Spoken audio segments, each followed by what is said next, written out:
I will do a walkthrough of Module 9. This is going to use software called CONN, C-O-N-N, that will allow us to do an analysis of resting state fMRI data. You could do a lot more with the software. We're just going to do resting state data.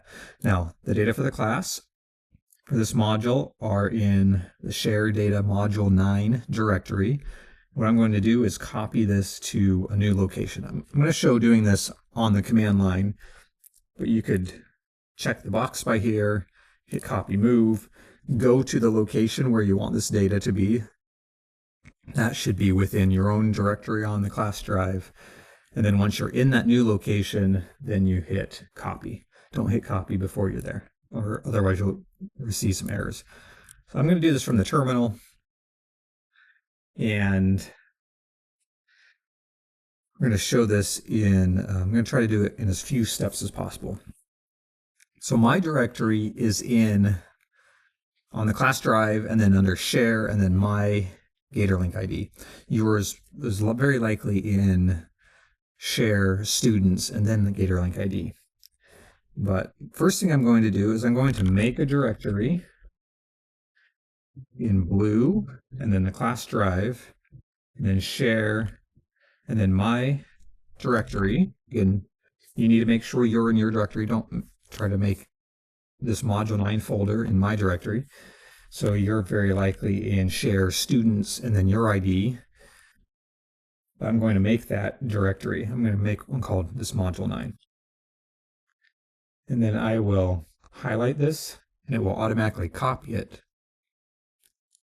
So it's automatically copied, and that will help make this a shortcut. So now within this module 9 directory, we have this zip file. So I'm going to copy the zip file. So you can just hit tab. But I want to copy it to that new location. So there I just did a right click because I had highlighted this path where I'd made the new directory. And then I added the / after the module 9. And so I'm going to copy this zip file into that new location. I didn't receive an error, which is good. And then I'm going to now go CD. I'm going to change to that location. So I just did a right click again because it still had the path copied. And I'm there. And within that location, I type ls, and we can see we have the data set. So now I will unzip it. And then I'm going to do one more thing, but we'll unzip this first. So unzip it. This is going to have a total of about 20 participants, 10 who are some patient group and 10 who are controls. And so that has unzipped. Now I'm going to remove this resting state fMRI zip file and hit tab to see what our options are.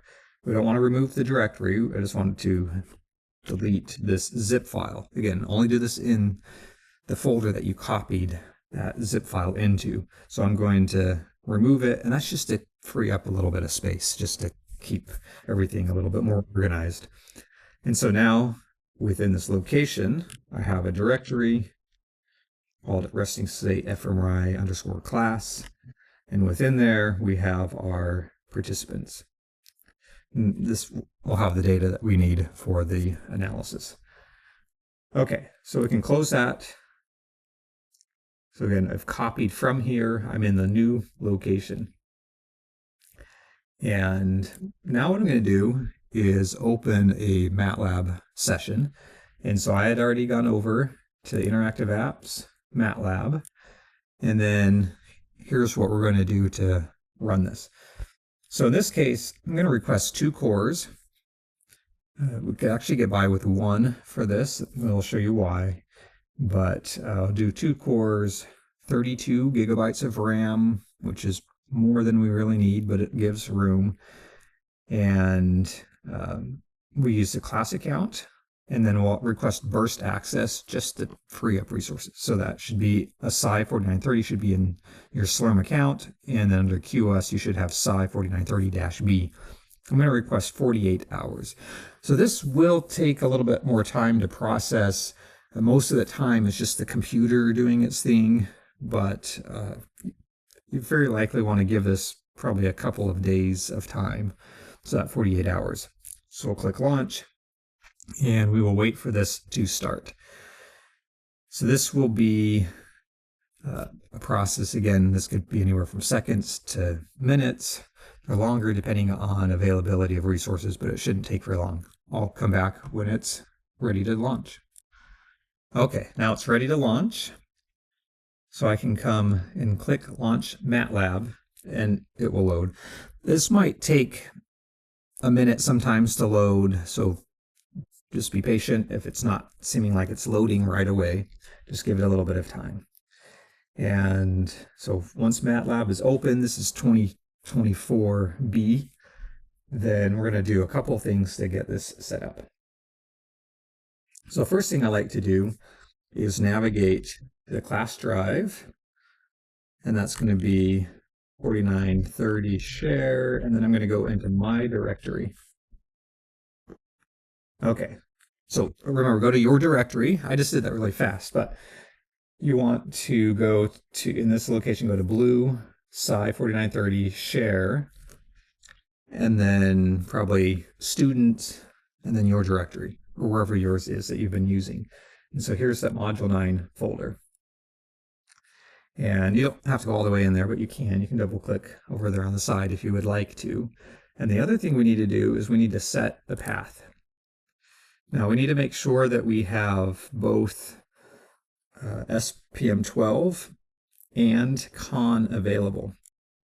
So I have CONN on a different location, so I'm actually going to remove it from here.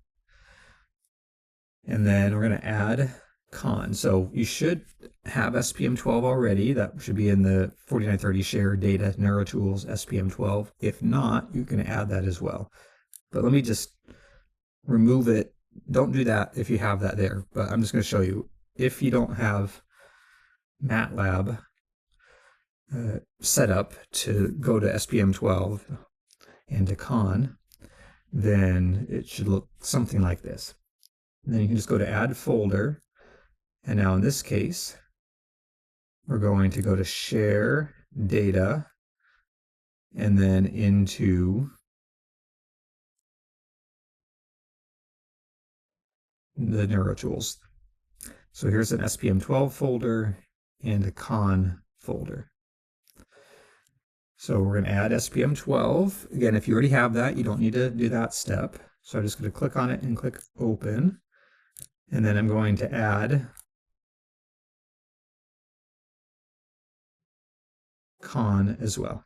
So same location, blue Psi 4930 share data NeuroTools CONN. And hit open. And then with 2024B, you'll click save. And it might say MATLAB cannot save changes to the path. Do you want to save it to another location? Click yes. And you can save that wherever you'd like to. It's maybe not a bad idea to save it if you're within your folder. So again, here's mine. I'm in this module 9, and then within the rest of the state for my class. I'm actually just going to go up to my folder and just save that path def.m in there. Remember, make sure you're saving it to some folder you can read and write. You can read from and write to. So here's one that I can. So I'm going to save that, and hopefully don't get any errors. If you receive an error in saving it, you might be trying to write to a location that you do not have permissions to write to, or you might be trying to overwrite to a location where somebody else has saved the file, so you want to change it. And if you still are having problems, reach out to me, but hopefully most of you shouldn't have that problem. So now you can close that, and now we're ready to launch CONN. So within the MATLAB prompt, this command window, we just type CONN, all lowercase, CONN, and hit enter or return. And this will just take 30 seconds maybe to open all the way up. When this window pops up, I like to maximize it by clicking on that little square in the corner. And I'm just going to click no. This is just kind of a temporary setup. Okay. So it's launched, it's ready to go. Again, it might take a little bit longer depending on the computer resources and things like that. But what we're going to do is come here to project. We're going to create a new project, but we can do new, import from bids dataset.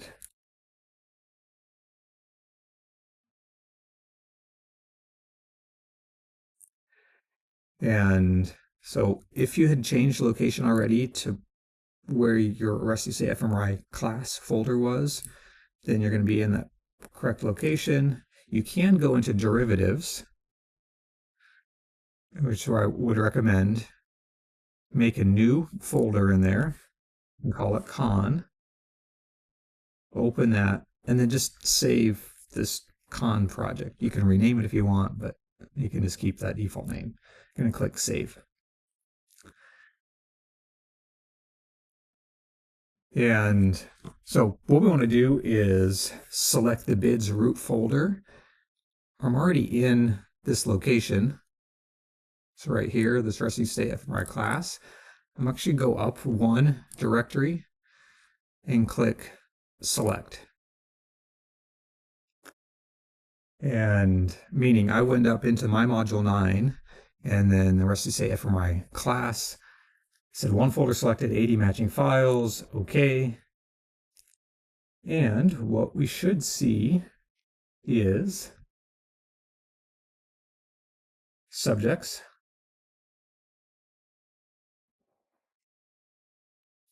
We should have CONN 1, 2, 3, all the way at 9, and then 11, it's skipping 10. Again, there's 10 participants. So these are controls. And they're going to have a structural scan and they will have a functional scan. Now, if you did all the copying, everything, the nice thing about this is, again, the bids organization, it used all of that to automatically load in a structural scan and load in the functional scan for everybody. And otherwise you have to load it in and kind of one by one, I mean, more than one by one, but it's a little bit more involved. But you should be able just to import that bids data set like that and get all of the data like this. Okay, so now it is done. And meaning we're done looking at the files and seeing everything. And so now we can just, what I'm going to do is select everybody here. So you can import one by one. You want to make sure that they all line up, but everything's lining up on here. 6, subject 6. This is going to be a subject 6 over here. We can't quite see the name, but rather than just importing one by one, I'm going to select all of them. So I just clicked over and did Control A. You want to do Control A even if you're on a Mac, not Command A, Control A in this case, and then I'm going to import. So it should say 20 bid subjects selected, 20 CONN subjects selected, and CONN in this case this isn't the control, this is CONN. So this is just saying 20 functional, 20 structural files. If you see anything less than that, then you didn't select all of them, or there was something wrong with the extraction, but you should have 20 files for each functional and structural. And then we hit OK. So this is quite a bit faster than it used to be because of the bids organization. That's this nice kind of clear structure to the files and updates with this CONN software. Okay, so we're here and we're about ready to start processing, just to start the pre-processing steps. Now this is going to be multi-steps, so I'm going to kind of walk you through each one, but there's going to be considerable pauses in the time because it'll take time to do this, and so we'll need to come back later. Okay, I just want to show you one thing before we get started. If you come up here to Tools, under HPC Settings, Configuration, what we want to look for, I'm going to make this window a little bit bigger, is you should have an HPC Slurm profile. If you don't, you'll need to add that. And I have this over on the GitHub page for this assignment. So again, this is the course Module 9 REST SA fMRI CONN. There's a lot of things on here, but right here, this is what we're looking at. And so we want to make sure that everything is in here. This HPC Slurm profile is there. If it's in there, you should be good to go, although you can check the settings. What you want to check is that everything matches what I have over here. All of this should be the same. This in file, this is what's going to be a little bit different. And so here, the box isn't very large, but if you scroll down, you want to have this S batch and this time. Again, everything's going to be over in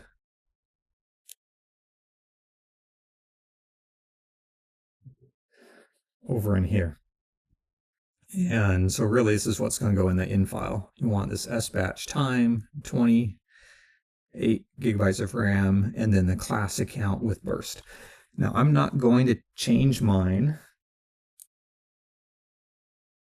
Or let me come back to this, to the configuration HPC Slurm. I'm not going to change mine because I use this and I want it to work when I don't have the class account after the semester. But in this in file box, you should have this S batch and then a space, -- mem equals 8 gigabytes. On the next line, you should have another S batch. And it's kind of a small box window.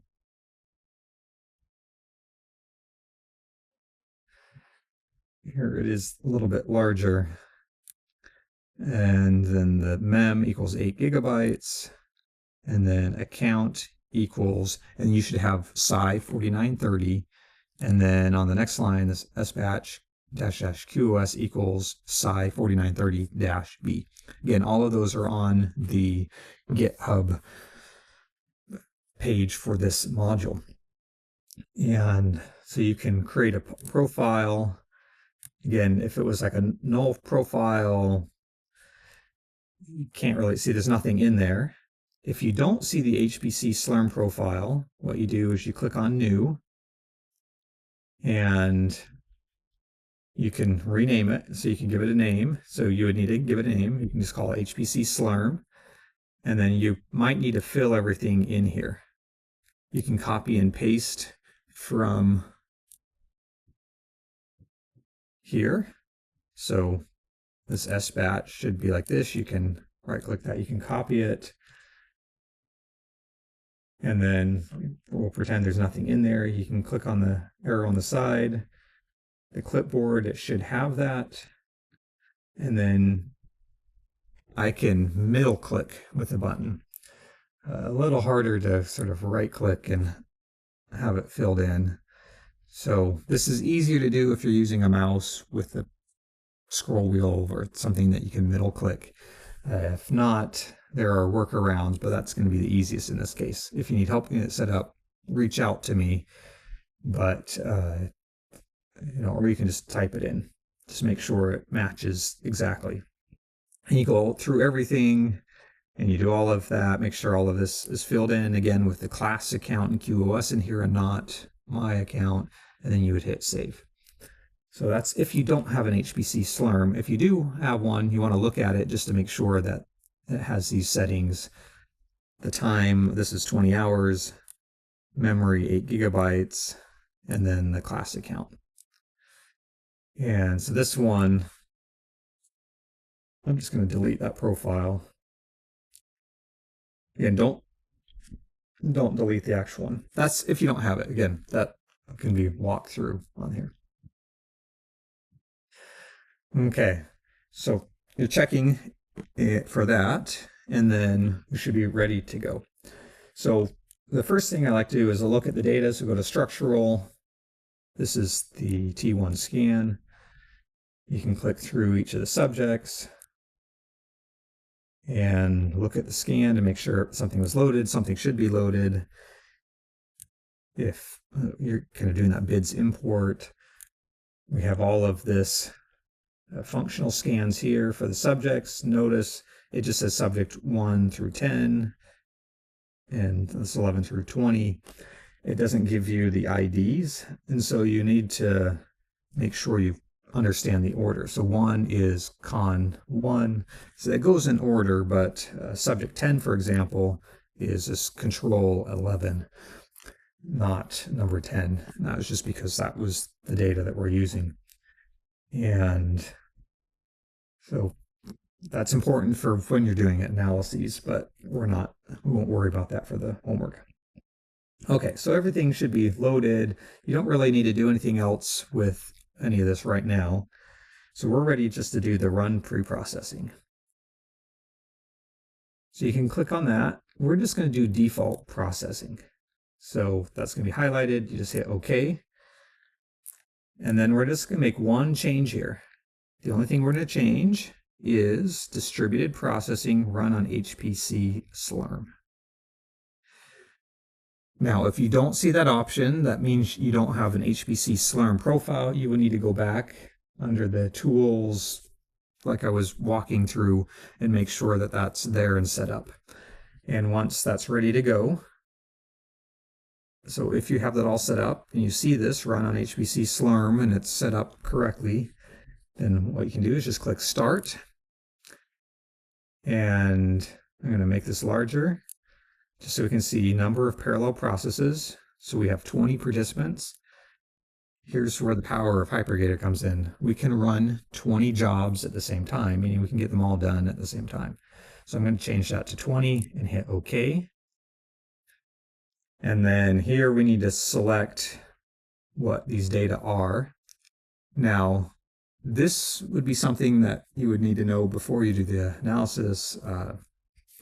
This is coming, so what is the manufacturer of the MRI machine and how were the data acquired? This is getting more technical. This is the information that you can get from the MRI techs, the person who created the data, or it should be within the data set if you're working with it. If you don't know this, don't guess. You're going to need to do your best. Although you could pull it from bids, and this will work as long as it is a Siemens data set, which it should be in this case. So we're going to just click on pull it from bids in this case, because the data are going to be in there. That's not true for all neuroimaging data.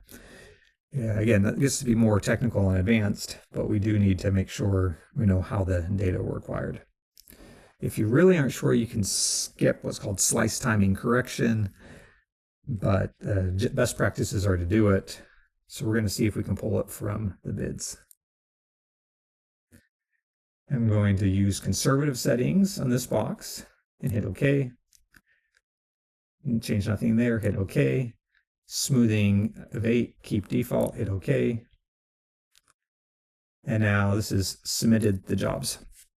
So I'll pause the video at this point because this is going to just take some time to run, and I'll come back when it's done. But let me just show you one thing. I'm going to drag this down and click on Show Advanced, and we can see status submitted. If this changes to an error, if there's something other than either like submitted or running or finishing or finished, if there's an error in there, then there's a problem with that person or that run. Something has happened. It can be rerun, or if you keep getting errors, then there's some issue with your setup of this HPC Slurm command. And so again, you'll need to go back to the tools and check the setup for it. But this will take a little bit of time to start because again, this just said submitted, so it hasn't even started yet. I can click refresh. They're all still just waiting in line to run. And so this will be done in some time. It can be anywhere from 30 minutes to a couple hours. So you'll just want to leave it alone. But again, the nice thing about running on HiPerGator is if you want, you can just close this window. And I can come back to this later to my interactive sessions, launch everything, and see I did refresh. Now 7 of the jobs are running. So when they're done, I'll be back.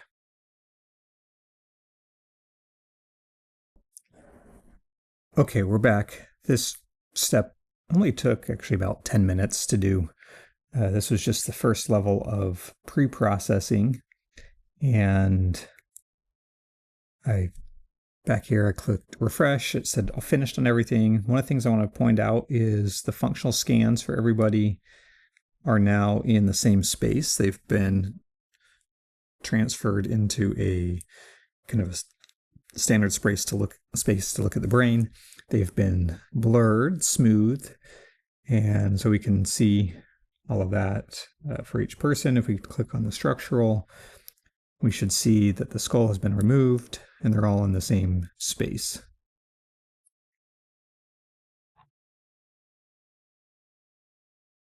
Okay, and so that's the pre-processing done. And then what we're going to do is, I just want to show you this describe methods. This is fairly helpful for research, for writing it up. It will say, here's a pre-processing that was done. And this could go into a manuscript. Generally, this would be, you wouldn't need it this extensive, but if you're working on something like a dissertation or a thesis, you have room to put all of this in. This would be pretty technical. But that's a nice thing with this. You can export it right to Word or HTML to use and to pull. And that's just that pre-processing step. It's at each step that we'll do after this, it will also provide methods for you. Okay, so the pre-processing is done. Now we can click Apply and Continue over here in the bottom right. And this will be similar to what we have before. It's getting ready to run the whole setup. So the first step was just pre-processing, and now we're going to do the next step. As before, we would run on HPC Slurm. Hit Start. We can do 20 processes. I like to keep this about the size of my sample. Sometimes I'll keep it a little bit smaller so it'll just keep running through, but 20, we can do that. And hit OK. And then this next step will take some time to do.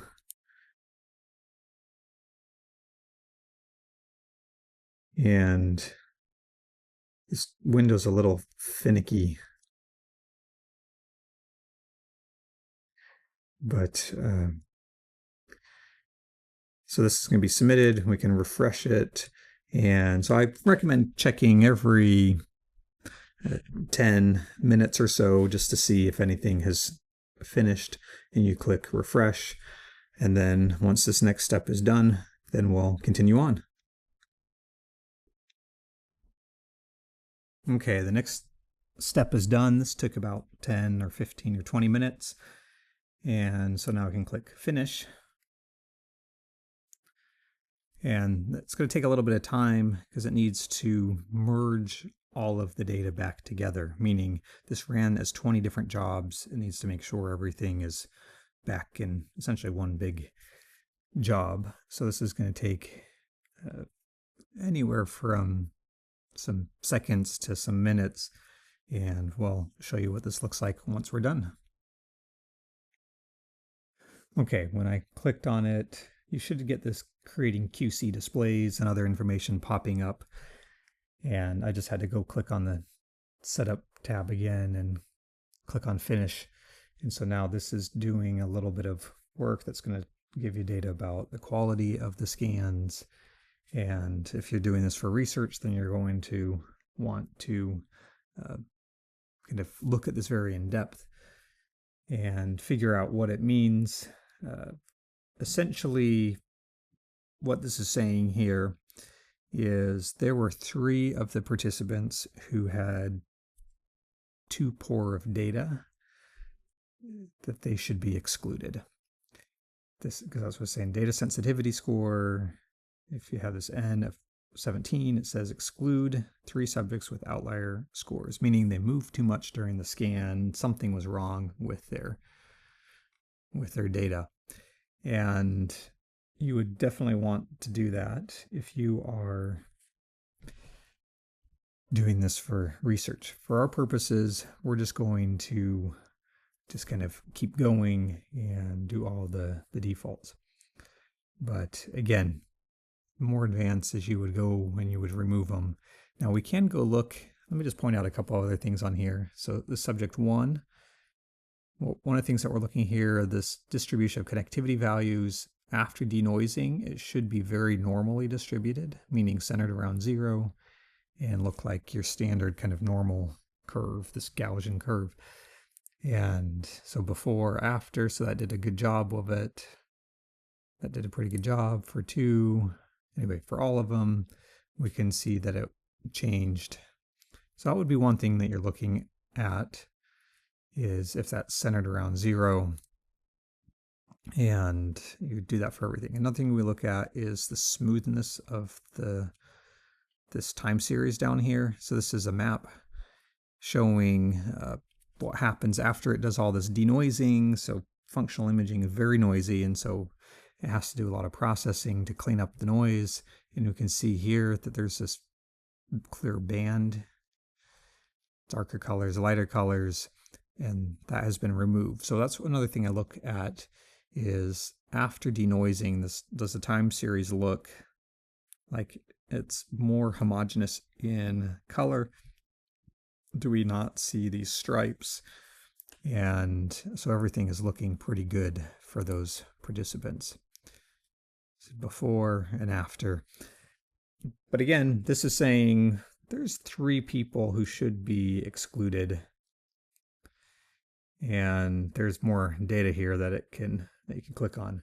We're just going to ignore that for now, though, just to proceed with this. So we'll apply and continue. And now it's ready to actually run this denoising step. So this was kind of initial pre-processing. Now we need to apply the denoising and do all of it. Again, we're going to run on HPC Slurm and hit start. We're going to do 20 parallel jobs and hit OK. And the same job manager window will come up. I like to click on Show Advanced, and then I'm going to keep this up. This next step doesn't take particularly long. Again, check it about every 10 minutes just to see how things are moving along. This isn't a huge data set, so it really doesn't take particularly long to go through this. Again, you can come back to it if you were over on a different tab, again, or you had closed the tabs. You could even be completely out of this on-demand service, wherever you are on here. And you can go back to your interactive sessions, launch MATLAB, and this will pop right back up. You can click on refresh and just wait to see if it's made any progress, but these are still just waiting in line. So we'll be back when this is done. And now it's done. I clicked refresh, and we can see everything is finished. So I click finish, and then we are ready to keep moving on. Now this whole thing has been relatively quick, certainly under an hour for this whole process, just because we're only dealing with about 20 participants. So this is where we get into first level analysis. First level is just more of basic statistical mapping of the brains. Really what we want to get to would be the second level analyses, but what we can see here is the SBC, what is called a seed-based connectivity analysis. And we can add a different one. There's a lot of different types of analyses you can do. Which one you want to do will depend on what's been done by other researchers. Again, it really would come down to what you want to show. We're just going to do, I'll keep the seed-based connectivity, but there's a whole lot of other ones we can do. Another one I've done before is this intrinsic connectivity, and some of the amplitude of low frequency, or FALFF. These are, again, this is where you need to know what has been done before in the literature and what your hypotheses are with analysis. But I'm just going to keep our seed-based analysis for now. Now, we do need to calculate this. We don't have analyses computed yet. So this is where we apply and continue and do this distributed processing. We'll make it a little bigger so you can see the run on HPC Slurm. Hit start. We're going to do 20 jobs again, and this will be really fast. One of the longest parts of this is going to be just waiting for the jobs to start. But that can be anywhere from seconds to minutes. And so you just want to wait for it to finish up, but we'll come back and check this in about 10 minutes to see if it's done.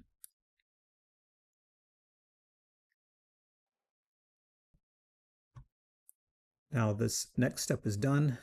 Again, that was just a few minutes, really. Click finish, and we're about ready to look at the data.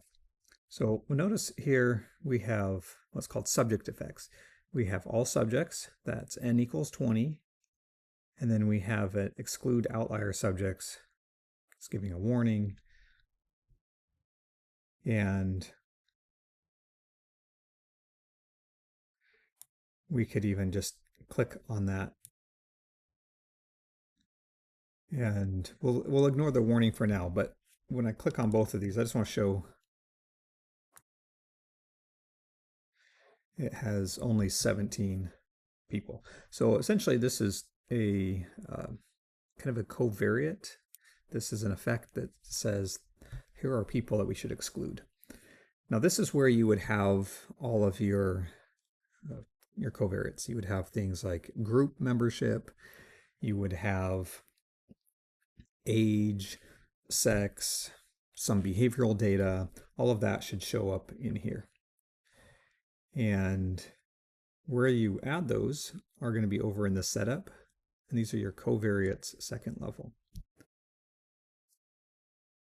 So now if we're looking in here, we have an all subjects, and all that is it's one for every participant. So we have a data set of 20 people. There are ones for everyone. And then there's different QC things, so number of valid scans. So these are scans that this would be within each functional image acquisition for everybody. The valid scans is a way to identify, did the person move too much during the scanning session? And so if these people didn't move that much, we can see some people that moved more. And what we're seeing here are these 3 people who really moved a lot. And there's even 4 who it's kind of questionable. So if we're needing to, if we need to cut people out of the sample because of too much motion, and you really do need to be pretty strict about it, there's maybe even 4 participants who would need to exclude. CONN identified 3 automatically. That would be kind of these 3 lowest ones, but this person might realistically need to be excluded.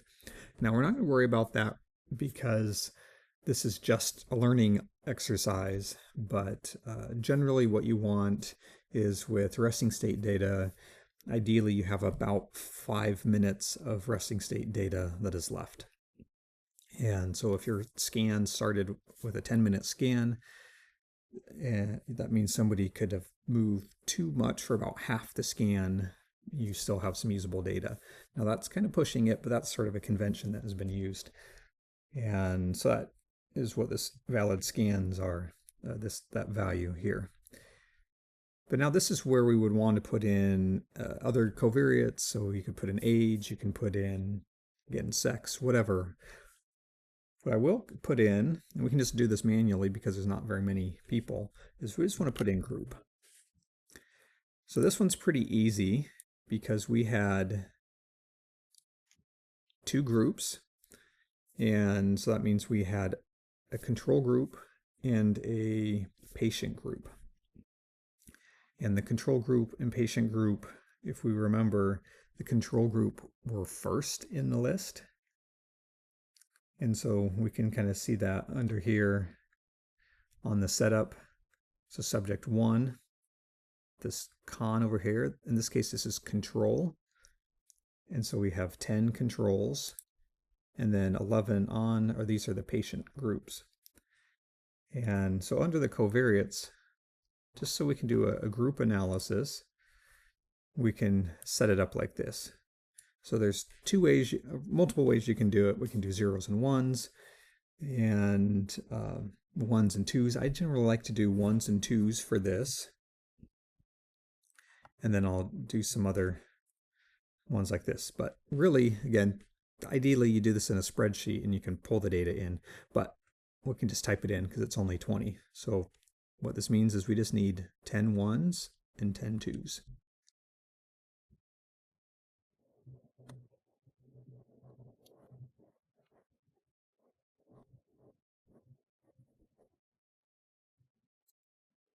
Okay, so that's 10 1s and 10 2s.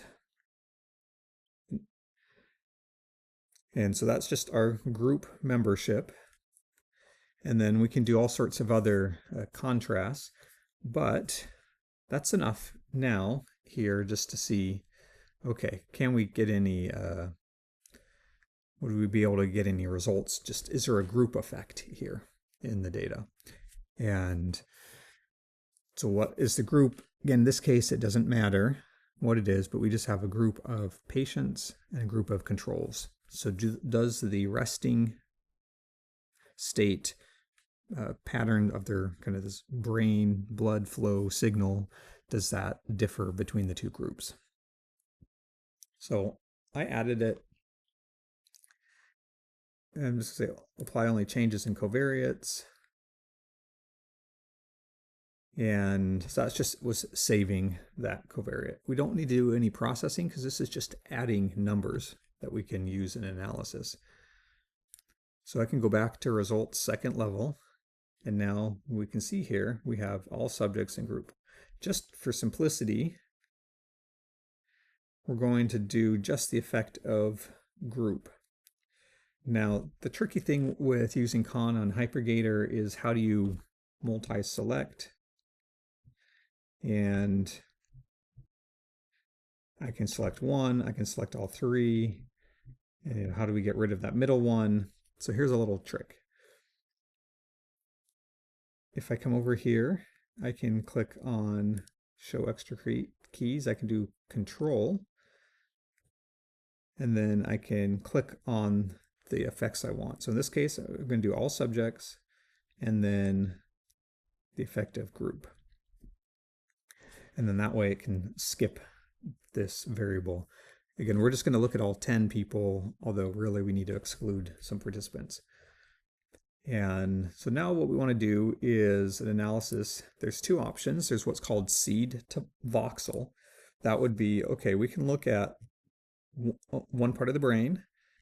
So maybe that would be looking at, I want to see how the right hippocampus, how it connects to the rest of the brain, and is there an effective group? So we have 2 groups. Do the groups differ in their left hippocampus to the rest of the brain functional connectivity? That's what this question is asking. And this is a pre-operation scan. So again, the patient group is going through some sort of procedure, and this is before that happens. So now we can just click compute results. with only 20 participants, this will not take very long at all. Is it saying ETA soon? So if it's more complicated, it can take minutes to complete, but this is very simple. So what we're seeing here, and I didn't know what we're going to get, I just randomly picked left hippocampus. What we're seeing here is a little bit of spot showing up. So although we only have 20 people, we're seeing that there is a group difference in left hippocampus to whole brain connectivity. And we can do different ways to visualize it. So this gives you the coordinates of the cluster. You can look that up in kind of online resources. It's not very large, but again, we're only 20 people, so that's pretty impressive. Some stats about it. We can click on these little bars right here to see there's a negative effect. So one group has lower hippocampus to that part of the brain connectivity. Now this is a negative effect. So what does that mean? That means that the group who has a higher value, so that would be, because we did 1s and 2s, so the group that is 2 is this patient group. So they have a higher number, and that was arbitrary, but they have a higher number, and this is showing lower connectivity from the left hippocampus to this cluster, this region of the brain. And so this patient group has lower left hippocampal connectivity, again, but to the specific cluster than the other group. And so that could be a clinically meaningful difference, and that could be reported on in a poster or a manuscript. So we're done here with this analysis. This could be one that you could do. You could save a screenshot of this and submit that. There's your homework. Again, check to see what it says you should submit, but this could be part of your submission. It's just here's some results. If you wanted to see kind of where this is a little bit more localized on the brain. So again, where exactly is that cluster where there's a difference? We can look on this image and we can see that it's showing up. It's going to take a little bit of time to refresh, but we can see that it's showing up over here in kind of a posterior temporal occipital region. And that's where that left hippocampus to whole brain, the connectivity differs between the two groups. And that's actually a very robust finding. These default results are pretty strong. And so again, these groups really are differing. With only 20 people, we're seeing a pretty robust finding. Now, maybe you're like, well, okay, well, what about, I'm interested in, and this would come in, what is this group? What's the theory, that your hypotheses about this? Again, not just, you would do this type of analysis if you're saying, I have a very specific reason why I think the left hippocampus is going to connect differently, or maybe it's the brain stem. So we'll just do the brain stem just to show what this looks like. Will we see anything? I don't know. So we can just look at these results and can see there are no robust group differences. Now there might be some there. With a larger sample, we could see things, but there's nothing that is showing up. And again, what you would look at would depend on specific hypotheses. Now there is another analysis you can do that's called an ROI to ROI. And this one, you see there's nothing to select over here.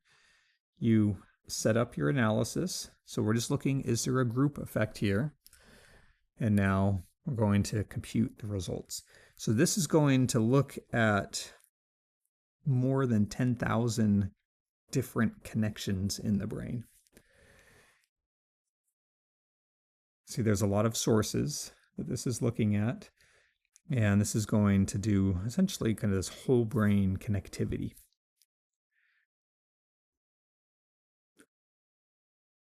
And we'll just wait for this to finish up.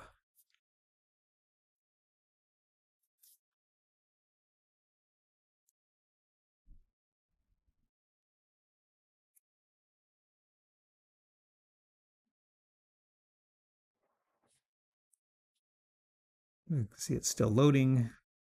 One thing I want to highlight, this will not be grayed out anymore. Okay, this says no significant results.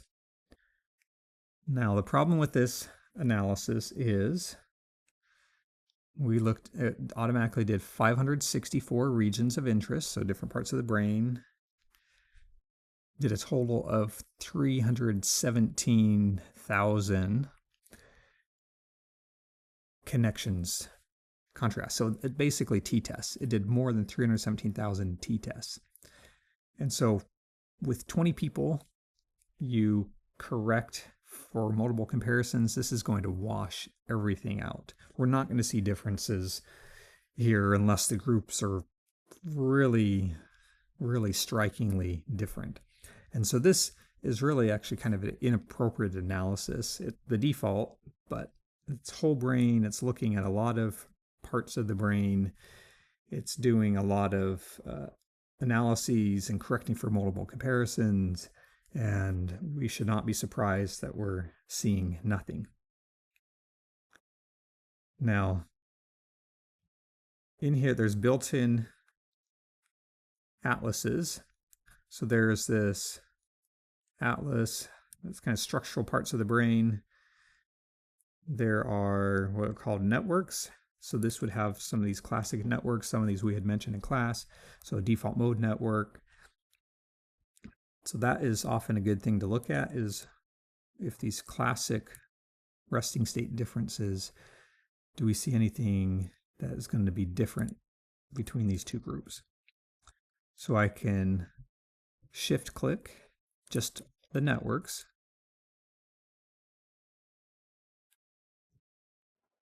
And we'll ignore everything else. So I'll hit OK.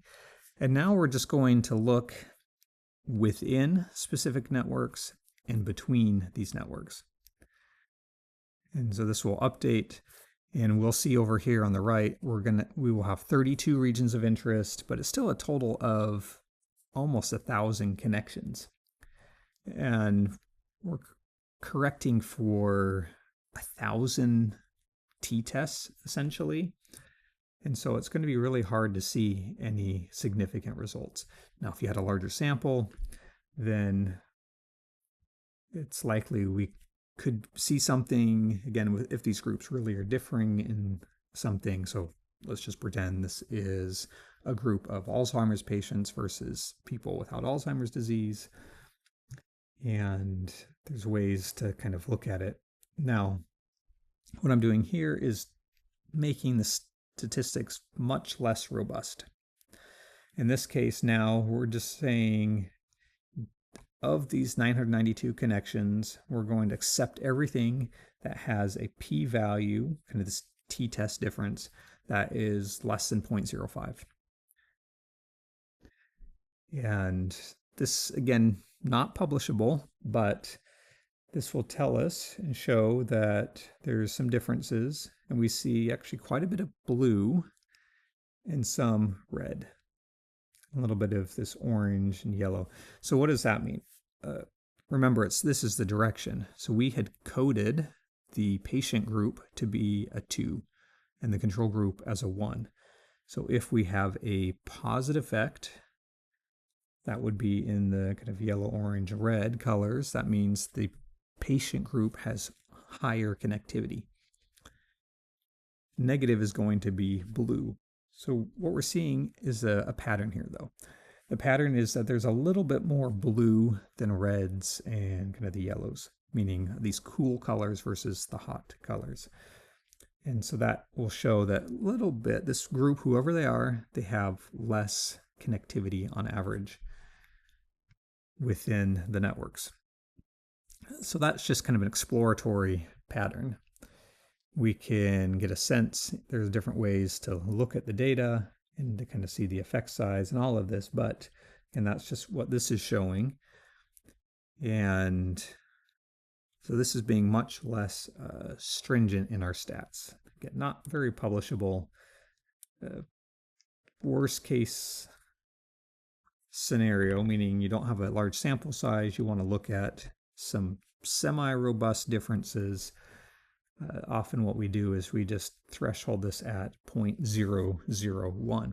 Now in this case, the only ones that survive are this frontal parietal to visual networks, and this is the patient group having higher connectivity. So again, a little bit of a different story. If we're looking more generously, we actually see more negative effects than positive effects. I mean, kind of this general, a little bit less organization of the brain, although that's, with these networks, that's not the clearest interpretation.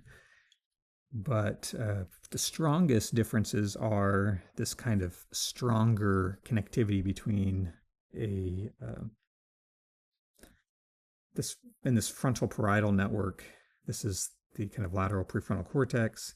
This is a network that's helping with a lot of attention, and we're seeing these connections between these frontal parietal, these particular regions, and visual parts of the brain. And that might match with your hypotheses. Again, this type of analysis, all these should be done hypothesis driven. So if you did analysis like this, you could submit this screenshot for the homework. Let me just show you one other one. There's kind of a shortcut here. So R-wise, you can click on that, and we can say there's the three main atlases. There's these functional that we looked at. There's this Harvard-Oxford atlas, and then this Schaefer atlas, which is a newer inclusion in CONN. This is a pretty new version of CONN that was just recently released.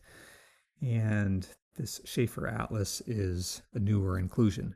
So we're going to look at that. This is going to be a lot of connections of the brain, as we'll see over here in the options. But this will give us a pretty wide-ranging look at the brain to see if there's any differences between the groups.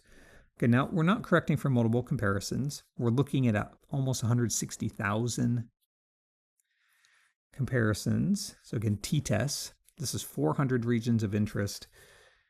And so again, doing almost 160,000 t-tests. That's not really great stats to have not correct. But again, it can kind of show potential patterns in the data. Now this is a pretty balance between blue and red. Maybe we want to make this a little bit more stringent. And let's do 4 zeros and a 1, see if anything survives that. Nothing survived that. I'm just trying to filter this out a little bit. So let's do 3 zeros and a 1. And this is just, again, making the p-value a little bit smaller. We can see some connections that are generally within, we'll label this as different kind of networks. And we can see these group differences. Now we're not correcting for anything else, but just to show the overall pattern, this is what I was talking about earlier, where if we were looking at that overall pattern when we were doing the other functional networks, there seemed to be more blues than reds, yellows. And we can see that here. So more negative effects than positive effects.